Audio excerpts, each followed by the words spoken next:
Assalamualaikum warahmatullahi wabarakatuh. Perkenalkan, nama saya Dani Sapawi dengan NPM 2408260151, blok sel molekular biologi and hematologi.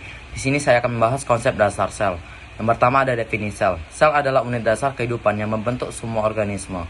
Setiap sel memiliki struktur tertentu yang memungkinkan mereka menjalankan fungsi spesifik untuk mempertahankan kehidupan. Nah, yang kedua ada teori sel. Teori sel ini dikembangkan berdasarkan penelitian para ilmuwan seperti Robert Hooke, Matthias Claydon, Theodor Schwann, dan Rudolf Virchow.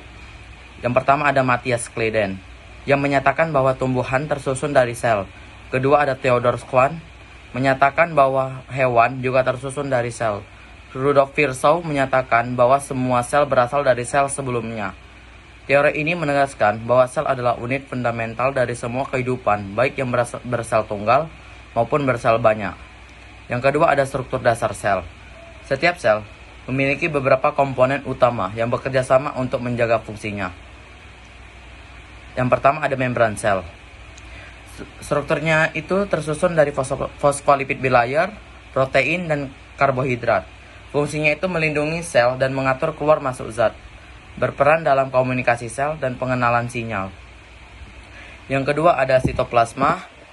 Strukturnya itu berisi cairan dalam sel yang terdiri dari sitosol, organel, dan molekul. Fungsinya itu tempat berlangsungnya reaksi kimia seluler dan menyediakan lingkungan bagi organel sel.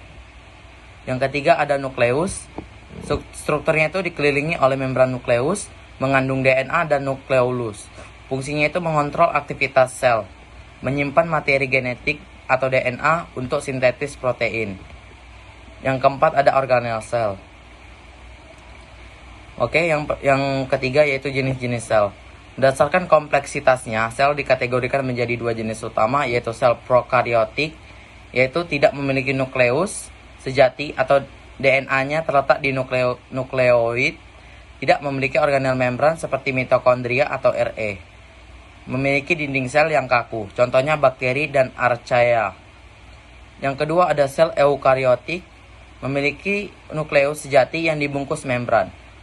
Memiliki organel membran seperti mitokondria, retikulum endoplasma, dan Golgi, dan ditemukan pada tumbuhan, hewan, jamur, dan protista.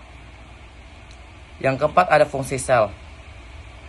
Setiap sel itu menjalankan fungsi-fungsi penting agar organisme tetap hidup. Yang pertama ada metabolisme sel. Sel melakukan reaksi kimia untuk menghasilkan energi dan menjalankan fungsi biologis. Contoh, respirasi seluler di mitokondria untuk menghasilkan ATP. Yang kedua ada transportasi zat. Membran sel mengatur pergerakan zat masuk dan keluar. Yang ketiga ada mekanisme transportasi difusi. Pergerakan zat dari konsentrasi tinggi ke rendah. Osmosis, perpindahan air melalui membran semi permeabel.